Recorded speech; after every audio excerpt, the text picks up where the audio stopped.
जय हिंद दोस्तों, स्वागत है आप सभी का एमपी एकेडमी में। और आज है 26 मार्च 2021 से रिलेटेड जितने भी इम्पोर्टेंट करंट अफेयर्स हैं उनको हम इस वीडियो में पढ़ेंगे। दोस्तों, पहला क्वेश्चन इंडेक्स से है, तो आइए हम इसको देख लेते हैं। अंतर्राष्ट्रीय बौद्धिक संपदा, जिसे शॉर्ट में बोलते हैं आईपी इंडेक्स, में भारत को कौन सा स्थान प्राप्त हुआ है? तो दोस्तों, अंतर्राष्ट्रीय बौद्धिक संपदा सूचकांक में भारत 40वें स्थान पर है। नेक्स्ट क्वेश्चन देख लेते हैं दोस्तों। हाल ही में जिस वरिष्ठ साहित्यकार को के बिड़ला फाउंडेशन नई दिल्ली की तरफ से व्यास सम्मान से सम्मानित किया गया है, तो इनका नाम है शरद पगारे। मोस्ट इम्पॉर्टेंट क्वेश्चन है, एग्जाम की दृष्टि से पूछा जा सकता है। शरद पगारे जी को के बिड़ला फाउंडेशन नई दिल्ली की तरफ से व्यास सम्मान से सम्मानित किया गया है। दोस्तों, आप सभी को पता है जो व्यास सम्मान है, व्यास सम्मान किस क्षेत्र में दिया जाता है? तो साहित्य के क्षेत्र में। सबसे पहला क्वेश्चन तो यही बनता है कि व्यास सम्मान किस क्षेत्र में दिया जाता है? तो आपका राइट आंसर होगा साहित्य के क्षेत्र में। फिर ये जो सम्मान है ये किसके द्वारा दिया जाता है? तो ये दिया जाता है के बिड़ला फाउंडेशन की तरफ से। ठीक है, व्यास सम्मान दिया जाता है के बिड़ला फाउंडेशन की तरफ से, जो कि इस वर्ष का जो सम्मान है ये दिया जा रहा है शरद पगारे जी को। दोस्तों, व्यास सम्मान के इतिहास के बारे में अगर आप जानना चाहते हैं तो 1991 में, इस एक को अंडरलाइन करेंगे, ठीक है, तो 1991 में जो पहला व्यास सम्मान है ये मिला था किसको? रामविलास शर्मा जी को। लिख देता हूं मैं यहाँ पर, रामविलास शर्मा, इनको पहला व्यास सम्मान मिला था। इनकी कृति का नाम पूछा जाता है, तो इनकी कृति का नाम है भारत के प्राचीन भाषा परिवार, काफ़ी बड़ा नाम है, भाषा परिवार और हिंदी। ठीक है, तो आपको उनकी रामविलास शर्मा जी की कृति का नाम याद रखना है, भारत के प्राचीन भाषा परिवार और हिंदी। इस रचना के लिए 1991 में इन्हें पहला व्यास सम्मान दिया गया था। ठीक है, और किसने दिया था? तो के बिड़ला फाउंडेशन में। दोस्तों, 1991 से दूसरा फैक्ट आप याद रख सकते हैं कि जो व्यास सम्मान की शुरुआत है, व्यास सम्मान की शुरुआत भी 1991 से की गई थी। और किसने की थी? तो के बिड़ला फाउंडेशन ने। ठीक है, के बिड़ला फाउंडेशन ने इसकी शुरुआत की थी। तो अब इतना जानने के बाद आपसे कोई भी क्वेश्चन गलत नहीं होगा। मैं एक बार रिपीट कर देता हूँ, 1991 में के बिड़ला फाउंडेशन ने इसकी शुरुआत की।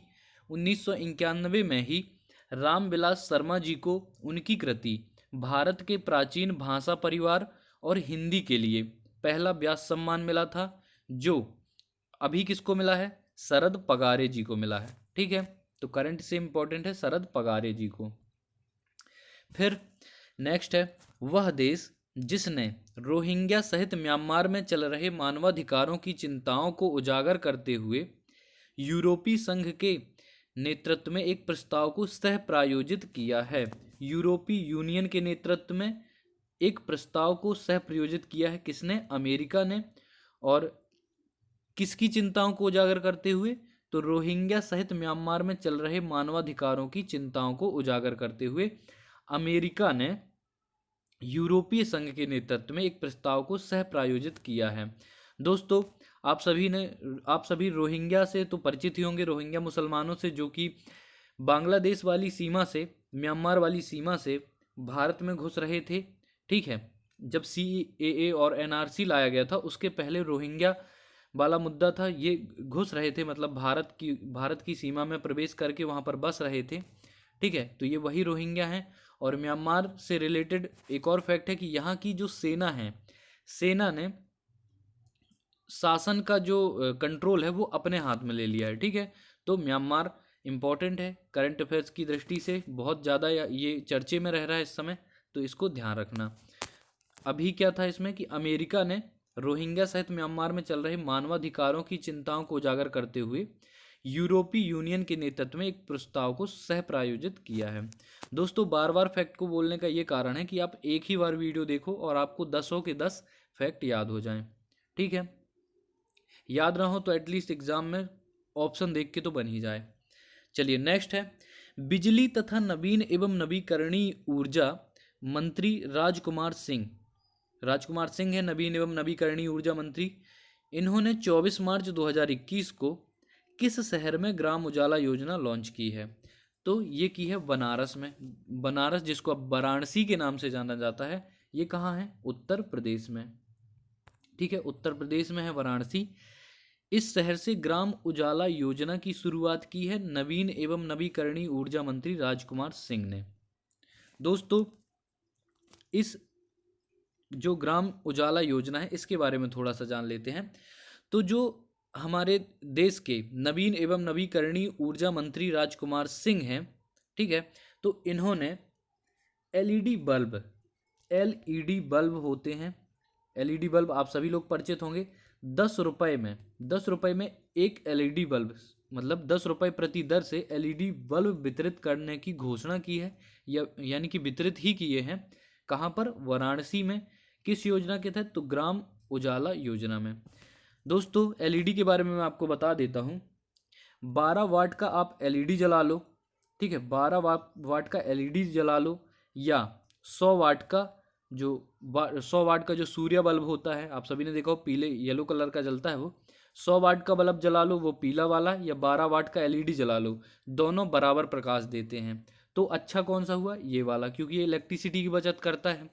इलेक्ट्रिसिटी की बचत होगी तो उससे जो तापीय ग्रह हैं, भूतापीय ग्रह हैं, उससे कार्बन डाइऑक्साइड का उत्सर्जन कम होगा। ठीक है, तो इस विचार के साथ जो बिजली तथा नवीन एवं नवीकरणीय ऊर्जा मंत्री राजकुमार सिंह हैं, इन्होंने वाराणसी शहर में एलईडी बल्ब कितने रुपए में? तो 10 रुपए का एक, 10 रुपए प्रति एलईडी बल्ब के हिसाब से वितरित किए हैं। ठीक है, तो ये एक अच्छा कदम है पर्यावरण की दृष्टि से, याद रखना है इसको। फिर है WWE ने जिस भारतीय रेसलर को हॉल ऑफ फेम 2021 में शामिल किया है, तो मोस्ट इंपॉर्टेंट है, आपको किसी ना किसी एग्जाम में मिल ही जाएगा। द ग्रेट खली, ये इंडियन रेसलर हैं। इंडियन रेसलर कौन है? द ग्रेट खली हैं। इनको WWE ने हॉल ऑफ फेम 2021 में शामिल किया है। ठीक है, मोस्ट इंपॉर्टेंट है द ग्रेट खली। ठीक है, पहलवान है द ग्रेट खली, मुक्केबाज है। ठीक है, तो ये भारतीय हैं इसलिए ये इंपॉर्टेंट हो जाते हैं, इनको WWE ने हॉल ऑफ फेम में शामिल किया है। फिर है हाल ही में जिसने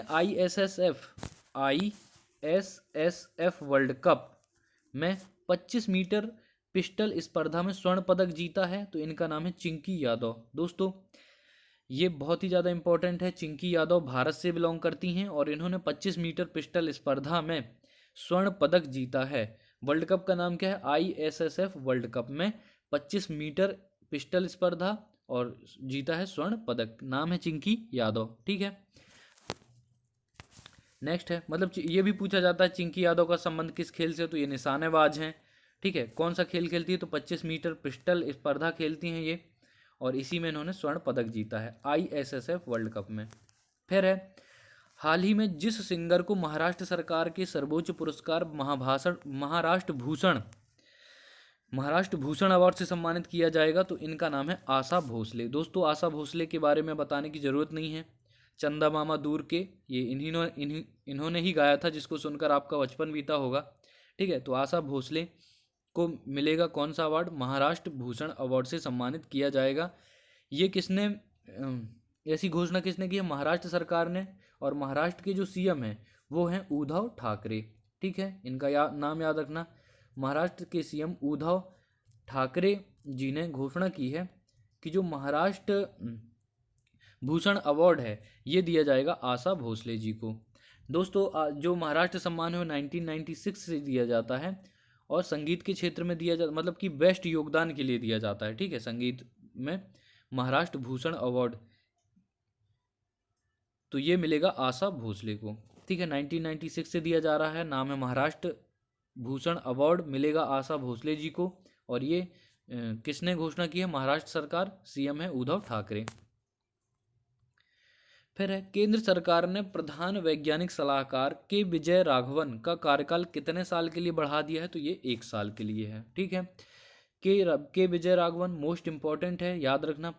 वैज्ञानिक, केंद्र सरकार के प्रधान वैज्ञानिक सलाहकार हैं के विजय राघवन। इनका कार्यकाल बढ़ाया जा रहा है 1 साल के लिए। ठीक है दोस्तों, इस तरह से हमने 26 मार्च 2021 के संपूर्ण करंट अफेयर्स पढ़ लिए हैं। दोस्तों, आज मैं आप लोगों से एक क्वेश्चन पूछना चाहता हूं जिसको आप कमेंट में इसका आंसर देना।